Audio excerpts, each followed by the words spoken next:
the fuel nozzle and get ready to fuel up on trends and strategies to grow your travel center business. In this episode of The Truck Stops Here, brought to you by NATSO. Now, here are your hosts, Amy Toner and Darren Schulte. Hello, welcome to today's episode of The Truck Stops Here. I'm your host, Amy Toner, and this is my co-host, Darren Schulte. How are you, Amy? Hi, Darren. You're listening to our podcast, The Truck Stops Here. Today, we have the pleasure of interviewing Michael Lawshe. He's the president and CEO of Paragon Solutions, which is a C-store and retail industry design and consulting firm in Fort Worth, Texas. Paragon Solutions is a Chairman Circle member of NATSO and a big supporter of us in the industry. Hi, Mike. Hey, how are you guys doing? Good. Excellent. All right, we're going to start with an easy one. What do you think about the Pantone color of the year? It's not an easy one. You changed everything. No, Pantone is really cool. You know, they've been doing this about 20 years where they come out with a color of the year. And it's not that to be the cool person that you have to match it or you have to do it. This year it's classic blue. And it's kind of a traditional color. It kind of pays homage to Victorian and Americana, that kind of feel. And obviously that's not for everyone. But it is cool that they create that kind of inspiration and create a direction for the design world, if you will. But then there's the mavericks like me that go in a different way. And I probably won't use classic blue this year, but it is a cool color. It is cool. I love blue. Someone painted their house classic blue right across the street from mine. Mm. So mine's yellow, there's a classic blue, and then there's a light blue. It looks like the sun, the ocean, and the sky. Oh, nice. Okay. What trends are you seeing in truck stop design? You know, the last 2 years in the shows, and as I travel around the country as you guys do, to me, the biggest thing it's trending is the way we deliver our products and services to the customers. And by that, I mean, it's all about getting it faster, right? That's one of the things you harp on all the time, Darren, is speed of service and how you can do things. Well, I continue to push and see drive-through as an option.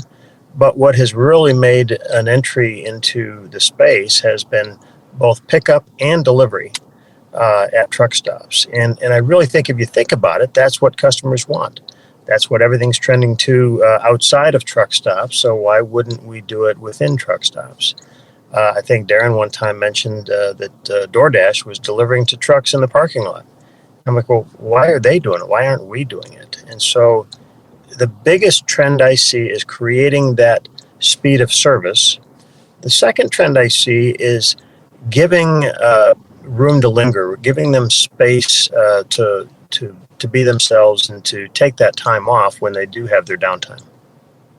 So I hadn't really thought about that. So for the speed of service, are they having spots for people to park for that? And are they having different things inside for it? Yeah, absolutely. Okay. And from a design perspective, one of the things that we're doing is short-term parking. You know how when you pull up to Chili's and it says for pickup only? Why can't you do that for trucks? Great point. I mean, if a guy is coming in and all he needs to do is use the restroom, hopefully wash his hands, and then pick up his order that he's already sent in, you know, that's a 10-minute deal. He's not getting fuel that particular stop. Why wouldn't we do that? Great point, Mike. We saw that in a recent visit to stores where trucks were doing that, but they were clogging up the fuel line. So they were pulling up, they weren't fueling, and they were parking their trucks and running inside to get something to eat.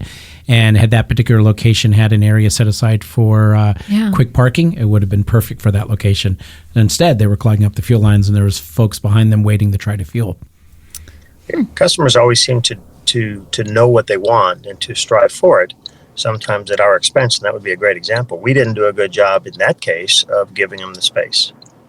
And then I would imagine inside you probably need like restaurants and quick serve set up in a way too to accommodate that. You know, I live in the city, so there's always this like fight. Like at my favorite bagel store, it's like you're waiting in line, but then there's the Uber people trying to get straight to their bagels, and they need the right space for everybody. I was just at a restaurant in Fort Worth, a pizza restaurant with my grandson and some of the kids. And it was really this neat place where they had a walk-up for ice cream and for the pizza. So if you're going to get a cone and you just want to walk around, they had a really nice outside area. You could do that. But they had just this little 8x8 area. You walk inside and you pick up your order that you've already called in. Mm-hmm. It was genius because it moved the customers into a different area to get that speed of service. So they were tripping over the regular customers or dodging them. They had it set up perfectly for them. Are your customers asking for that? C-stores or truck stops? Yeah. Yeah, absolutely. I think especially the pickup, that's been the biggest trend, with social media and some of the apps and the ability to pre-order, that has been going on for a couple of years. Well, you just take it to the next level, and why wouldn't they? Okay. All right. So, we're talking a lot about experiential in our office. We're telling our members they need to add more experiential elements. There's those Wawas and Mavericks that have that very unique feel to them. And I think, we have a lot of our members are single store operators. I was curious if you had any advice for them on what they could do to add that to their design. For me, doing a little bit of analysis on the front end. And by that, I mean understanding who your customer is. And that can be both from a demographic standpoint, but just get out there and get to know who your customers are. Secondly, get to know who you are. What makes you different from your competitors? Are you quirky personality? Are you funny like Darren or beautiful like Amy? What makes you special? And then play that card, and create a brand, create a look, create a design around who you are serving those customers. That's how you create that unique experience. I love Wawa. I love Sheetz, Maverick, all these guys, they do a great job. They know exactly who they are. Mm-hmm. And they play to their audience, whether it's the adventure experience or whether it's, Wawa with their fresh, they know who they are, they play to their customer, and it works. You can do that with a single store. You can do that with 10 stores. You just have to do the analysis and really understand. So it's not going right to drawing pretty pictures. Right. It's understanding who your customer is. I'd imagine when you work with your customers, you have like a process you take them through to get there. Absolutely. Yeah. And sometimes you bring in outside consultants, whether it's the companies that do the site evaluations or the companies that do the focus groups, or, there's no such thing as too much information at that point because it's all valuable. Information is power. You could bring in Darren to do an assessment. Well, I like that point because what's always strikes me as very interesting is people are willing to put down, in many cases, $10 million, $5, $6, $7, $8, $10 million. And to Mike's point, have not done the homework, not really understood what type of customer, is it owner operator, is it company? They just essentially build a travel center, just assume that, people are just going to show up. So I think Mike's spot on with that. Yeah, the old, if you build it, they will come. If all you're doing is imitating someone else, you're probably doing a lesser version of that than they are doing. It's so important. Obviously, I'm prejudiced towards design, but it's so important to really understand and to design towards that and make something unique. Yeah. Okay, so we talked a bit about this, but speed of service is really big right now. Can you say some other ways that you can use design to be faster? Well, absolutely. For example, one of the trends, and I could go down a list of them, but one of the trends is increasing the number of entry points and increasing the parking that serves those entry points. Too many times you have a single entry in the front, single entry in the back, and you're forcing all your customers through that one entry. Well, what happens then is they're parking right by the front door, right by the back door in the cases of the trucks. And to Darren's point earlier, they can't get in and out. So they clog up the fuel lanes or they clog up, the gas lanes. So if you bring in additional entrances with a purpose. So for example, if your food service is on one side of the store, then bring an entrance in there for your food service customers, getting a breakfast burrito and a cup of coffee. They'll come in 6 times a week. To do that, they might go to the other entrance by the gas 1 time a week. So move your customers around and make it convenient for them. That's probably the number one thing to increase speed of service is to reduce the number of steps the customer has to take. I mean, it's logical, but it takes intentionality to do it. I know you talk about, Darren, like the fuel desk, the rounded, so that people can come in, or the cashier's desk, right? So people can come in. Yeah, I'll speak to that in a second. I just reiterate what he's speaking about, Mike is speaking about, is fantastic. It's shocking how few people put thought into entry and exit to the locations, but also to the main buildings. Exactly what he said. In this, these tours we do, we often find they may have 4 entries into the building, but to Mike's point, there's no thought about the inside, which he's an expert at the design of the inside of the store. So they may have these multiple entries, but to his point, again, you may have to walk literally a half a football field to get to the food or something on that one particular walk entry and so forth. So for me, with the layout of the stores of the counters, it really goes back to Mike's point more than anything is I just like counters that are built with a focus of speed. There was a time for sure that drivers would come into the stores and spend a lot of time, and if you don't have that type of customer, again to Mike's point, if you've done your homework and it's telling you that isn't your type of customer, you have to think about where you place the pay point. If you have a customer base that is going and walking your store and searching your store, then you can do different things with that store layout and design as well. So, and again, those are areas that I think Mike is an expert at because he forces the customer to really think through their designs that they want to do, challenging them about where their store layout is for the counter, the restrooms, the food areas, and again, always thinking about that speed piece. And Amy, another game changer when it comes to speed of service and customer experience, we're seeing a lot more self-checkout. And if you really think about it, if you've got like 3 self-checkout lanes and one, manager at each of 3 entrances, well, that's only 3 clerks, but you're serving a lot more people. Yeah. And that's the key. You have that ability to ramp up, ramp down as needed. I'm sorry, say Are more people adding kiosks? The self-checkout? Yeah. Self-checkouts? Yeah. The self-checkout? Yeah. Absolutely. It is, the technology's here, and it takes a little bit of effort to get there. But all these great changes do take effort, but they're worth it. But I think, we've been talking about in our office, I think if you don't have that soon, really soon, you're going to be left behind. I think it's so important. I agree. Yeah. I absolutely agree. And a lot of these trends, it's the same way. We're doing so much different in our made to order on the food side, self-checkout. There's a lot of things happening out there. Circling back to self-checkout, one of the things that Mike taught me that I've been using the last couple of years, I heard him speak about when you do self-checkout, just not making it self-checkout. It's really interesting to see the folks that are putting in self-checkout that are having good success. They're having say 15, 20, 30% of it being used versus those that are in the single digits.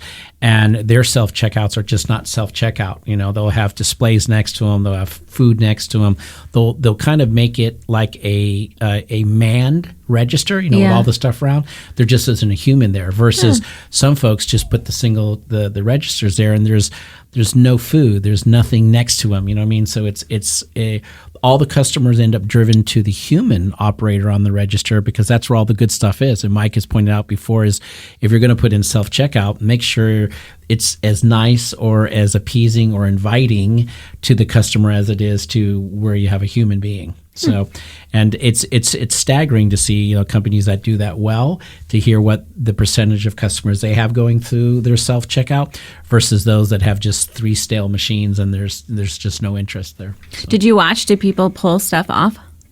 Well, what we did recently notice at one of our locations we visited is they had a human person out there, kind of like Walmart, directing, which we thought was well done, directing people to it and trying to get them more comfortable with that area, which was interesting. Darren and I went to visit Coffee Cup this summer, which I know you guys won some awards for. It's spectacular. It does have the kiosk. Can you talk about all the amazing things that you guys did there? I still remember when I went up there to spend some time, get to know the area a little bit. They never invite me up there when it's July, 75 degrees. It was February. It was snowy. It was cold. It took a while to get the inspiration. You had to thaw out first.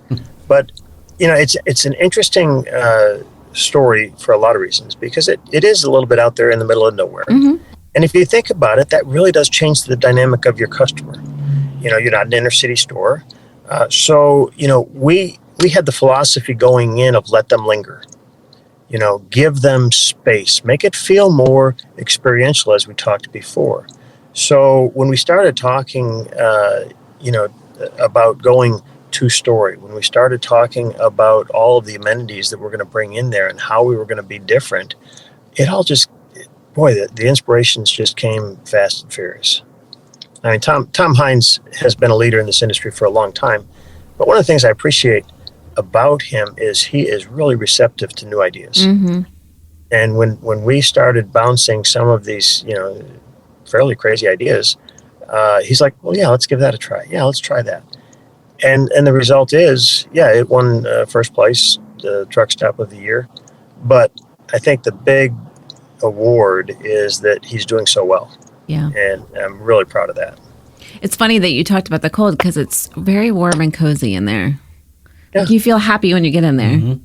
Oh, the fireplace. Yeah. The furniture, the lounge, the seating area, the colors give you a sense of warmth. I mean, everything about it was, they're coming in out of the cold, literally. And what can you do to let them linger? What can you do to make them feel at home? This is their home away from home. That was the philosophy going in, and we designed towards it. Especially because it has, that like food court area, which I think of food courts as being, not warm, right? But then it somehow works together where it's like organized and you can get to all the places, but then you can go sit in like the warm area. Now, I got one question for you, Amy. Yeah. Did you have a Cinnabon while you were there? I didn't. I did. You didn't? You can always count on Darren for that. Darren, we all knew that. That's true. No, and Tom does such a great job with all of the choices that he's made in the food service. The Pizza Hut, the Subway, the Cinnabon, the Caribou. I mean, he's got a great cluster of opportunities for customers. And the way that you bring all that together in the common seating and the warmth in the fireplace, and whether it's just in having a cup of coffee, a Caribou coffee, or having a slice with it or whatever, you can create that great ambiance. And then the other amenities that he put in for the truckers, it's really a cool place. Really proud of that one. What do you think truck stops will definitely have in 2025 and definitely not have in 2025, in 5 years? Well, I do think, as we said before, they'll definitely have, different delivery systems. They're going to have different abilities to deliver faster and create that customer experience. I definitely think that truck stops that are going to be doing well, that will survive, will continue to have improved food service. That's going to be the key. Mm-hmm. But in addition to that, they will definitely have better controls, better systems to manage those food service. The big things that I see out there are people that lose control of their costs, don't fully understand what's going on there. So I think it's a lot of different things, but those are the things that I see primary. Cool. All right. You ready for the fun questions? I'm ready for fun questions. Okay, this is what we call our fast fill segment. What is your go-to on the road snack? I just had it. Hard-boiled eggs. Oh, that's a good one. Mm-hmm. Okay, what if you're stuck at a truck stop in a snowstorm? How do you pass the time? Well, I get my iPad out. Usually pull up Fox News or CNN or start yelling at it in my mind. Okay, do you like to ride? All the craziness. Do you like to ride or do you like to drive? I'm a control freak, so I have to drive. You have to drive. How do you take your truck stop coffee? Black and large. Black and large. Okay, and the last one is controversial. Is it truck stop, travel plaza, or travel center? Oh, why is that controversial? I mean, it is. It is. Well, I think both work. I think travel center, it's the center of the universe. It's the center of their lives. I kind of prefer that, I guess. Okay, so all right. Does that make me crazy? No. Not at all. All right, thanks for coming on. How can people reach you if they want to work with Paragon? Well, you can go to my website, of course, Paragon4Design, the number 4design.com. Okay. Or Lawshe at Paragon4Design.com. All right, thank you. Thanks, Michael. Thanks, Amy. Thanks, Darren. Appreciate you. Bye. The Truck Stops Here was brought to you by NATSO, the association representing truck stops and travel centers. Visit natso.com for more information. The Truck Stops Here is produced by NATSO in collaboration with Human Factor. Producers are Amy Toner and Darren Schulte.